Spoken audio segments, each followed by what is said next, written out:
Good morning students. Hope कि इससे पहले जो टॉपिक था हमारा दैट वाज टिम्बर और quality and note, music, noise, ये सारे कॉन्सेप्ट जो कैरेक्टरिस्टिक्स थे जो साउंड को हमको एक दूसरे से डिस्टिंग्विश करने में हेल्प करते हैं, आपने उनको समझा होगा और उस पर रिलेटेड जो क्वेश्चनर थे उसको आपने सॉल्व किया होगा। आज हम बात करने वाले हैं स्पीड ऑफ साउंड वेव की। जो साउंड वेव्स हैं उनकी स्पीड को हम कैसे मेजर कर सकते हैं, कैसे फाइंड कर सकते हैं। अलग अलग मीडियम में साउंड वेव, इसके आगे भी टॉपिक्स था बट अनफॉर्चुनेटली सीबीएसई ने उस सबको टॉपिक्स को क्या किया, रिमूव कर दिया है। तो प्रोबेबली ये लास्ट टॉपिक आपका होगा, स्पीड ऑफ साउंड वेव। इसका इंटेंसिटी और एक और टॉपिक है जिस पर हम लास्ट में डिस्कशन करेंगे। तो स्पीड ऑफ साउंड वेव क्या है? The speed of sound wave in a medium is a distance travelled by the wave per unit time. जो वेव है वो किसी गिवन टाइम में कितना डिस्टेंस ट्रेवल करता है, वही उस पर्टिकुलर साउंड वेव की क्या होती है, स्पीड होती है। आप जानते हैं कि स्पीड क्या होता है, distance upon time. But when we talk about speed of a sound wave, so in place of distance we take wavelength. हम लोग स्पीड जो डिस्टेंस है उसकी जगह पे क्या ले लेते हैं बेटा, हम लोग ले लेते हैं वेवलेंथ। तो अगर मैं कहूँ तो आपका जो स्पीड है, ठीक है, वो क्या हो जाएगा बेटा, इट विल बी वेवलेंथ। ये डिस्टेंस की जगह बेटा आप रखोगे एंड वेवलेंथ अपॉन क्या हो जाएगा बेटा, टाइम। ठीक है, क्योंकि टाइम पीरियड तो होता ही है, जो वेव होता है उसकी कैरेक्टरिस्टिक्स है ना time period, so we take it time. अब आप जरा देखो कि स्पीड को हम लोग बेटा रिप्रेजेंट करते हैं v से। तो v is equal to wavelength को हम लोग किससे रिप्रेजेंट करते हैं, लैम्डा से, जो कि एक ग्रीक वर्ड है। हमने आपको बताया था जब हम वेवलेंथ पे डिस्कशन कर रहे थे। उसकी यूनिट क्या होती है, वेवलेंथ की मीटर होती है जनरली यूनिट। टाइम के लिए बेटा हम टाइम पीरियड को कैपिटल T से रिप्रेजेंट करते हैं। तो speed is equal to wavelength upon time. ठीक है, अब ये जो है आप देख रहे होंगे कि अगर हम इसको ऐसे लिख सकते हैं mathematically, speed is equal to lambda into 1 upon T, ऐसा लिख सकते हैं। और speed is equal to wavelength into 1 upon T हो गया। तो बेटा ये जो टाइम पीरियड है, 1 अपॉन टाइम पीरियड है, इसको हम लोगों ने एक और टर्म दिया था। अगर आप ध्यान दो तो आपको याद आएगा।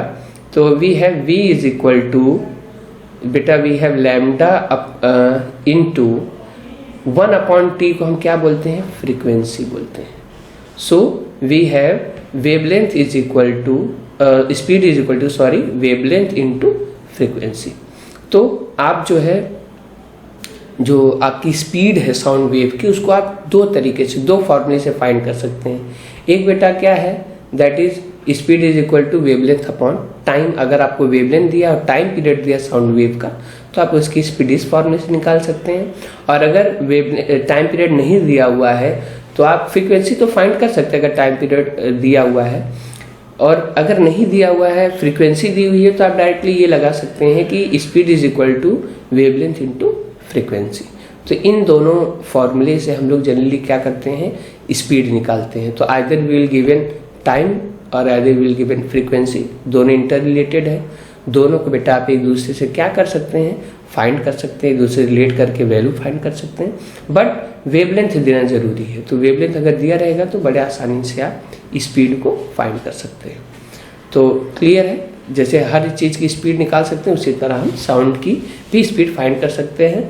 But what we need is, we need the wavelength and we need either the frequency और time period. Now one of the important thing we have to note that the speed of sound remains almost same for all frequencies in a given medium। अगर हम medium को change नहीं करते हैं, अगर हम जो साउंड जिसमें प्रोड्यूस हो रहा है जिस मीडियम में, अगर हम मीडियम को चेंज नहीं करते हैं, तो जो स्पीड है साउंड की वो सभी फ्रीक्वेंसी के लिए क्या होती है बेटा, सेम होती है, वो चेंज नहीं होती। फ्रीक्वेंसी आपने बदल दिया, ठीक है, तो उस मीडियम में तो स्पीड जो है क्या रहेगी, वही रहेगी, वो चेंज नहीं होगी। ठीक है, फिजिकल कंडीशन भी सेम रहेगी, मतलब टेम्परेचर और प्रेशर। अब बहुत सारी चीज़ें होती हैं जिस पर speed of sound wave depend करता है, but they are not of your course. Let us move to the questioner. तो क्वेश्चनर में हम लोग को बात करनी है, हमारे पास 2-3 क्वेश्चन है जो कि हमारे जो हमने पढ़ा है स्पीड कैसे फाइंड करते हैं उससे रिलेटेड है। तो let us move to the first question. We have calculate the wavelength of sound wave. आपको वेवलेंथ फाइंड करनी है, तो इसका मतलब कि आपको ये लैम्डा फाइंड करना है, लैम्डा नहीं दिया हुआ है। और फ्रीक्वेंसी कितनी दी हुई है, फ्रीक्वेंसी को आप स्मॉल एफ से रिप्रेजेंट कर दीजिए बेटा। We have small F that is 220 hertz. और आपको क्या दी हुई है, स्पीड दी हुई है। स्पीड इज इक्वल टू कितना दिया हुआ, 440 मीटर पर सेकेंड। सो बेटा आप सिंपली जो फॉर्मूला आपको दिया गया है, speed is equal to wavelength into frequency, आप उस पर इन वैल्यूज को पुट करिए। यूनिट देखिए सबकी दी हुई है सेम, तो लैम्डा की यूनिट मीटर में आपकी आ जाएगी। Okay, so let us move to the second question. First question, I think everything is okay. In second question, we have a sound wave travel speed of 339 meter per second. So we have what we have to find. Its wavelength is 1.50 centimeter. What is the frequency of the wave?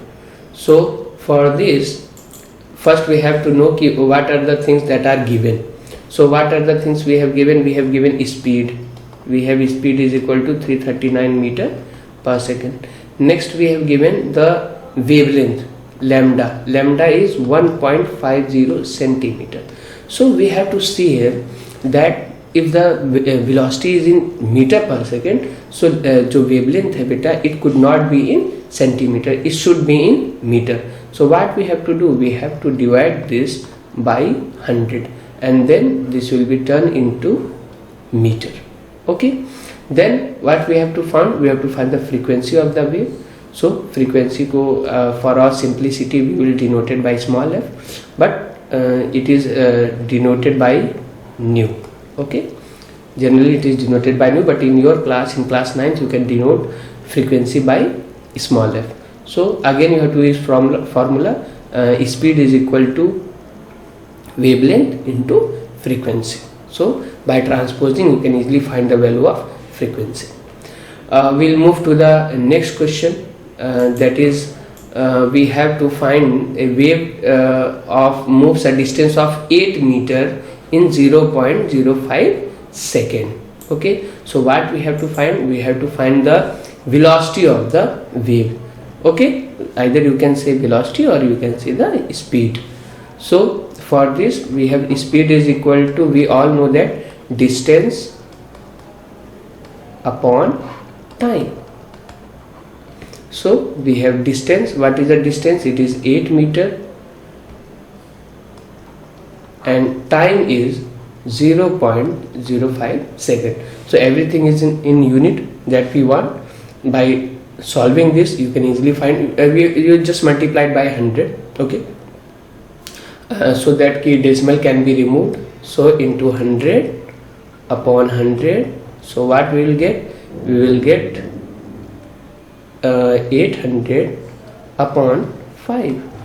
Okay, 5 1 ja 5, then beta we have 30, 5 6 ja 30, so we have 160. Okay, so we have find the speed, so 160 meter per second. Now we have to find the wavelength. If frequency is itna 200 hertz, again we have to use the formula speed is equal to that is wavelength into frequency.